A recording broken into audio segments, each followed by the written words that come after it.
Imagine soaring through the sky, the world shrinking beneath you, only to realize you're on a one-way trip to a deadly fall. Picture the scene in Victoria, Australia, where a group of thrill-seekers embarked on a hot air balloon ride.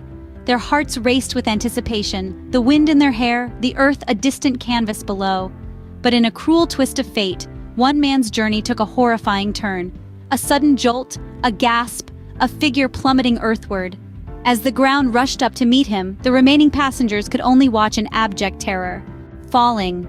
A word that took on a gruesome new meaning on that fateful day.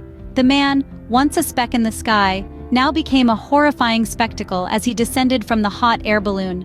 On the ground, bystanders could only stand frozen in their tracks, their eyes fixated on the unnerving sight.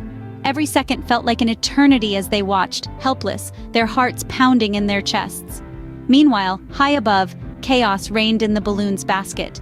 The operator, his hands shaking, tried in vain to control the situation. Panic spread like wildfire among the remaining passengers. Their laughter and excitement turned into screams and prayers, their faces pale with fear. As the ground rushed towards the falling man, time seemed to slow. The world held its breath, waiting for the inevitable. And then, with a thud that echoed in the silent air, it was over. As the man plummeted to his death, a collective gasp echoed across the field below. In the wake of tragedy, silence often speaks the loudest.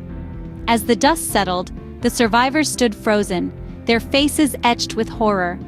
The shock of the fall had numbed their senses, their minds struggling to comprehend the chilling spectacle they had just witnessed. The once cheerful atmosphere was now replaced with a haunting stillness, broken only by the distant wails of approaching sirens.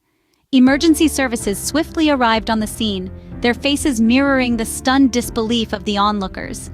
The urgency in their movements contrasted sharply with the eerie quiet that had fallen over the crowd.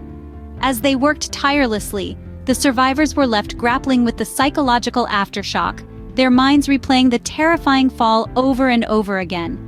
Meanwhile, investigators began their grim task of piecing together the sequence of events. The question on everyone's mind was, why? Why had this happened?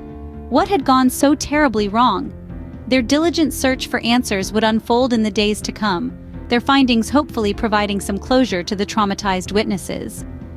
In the chilling silence that followed, the horror of what had just transpired hung heavy in the air.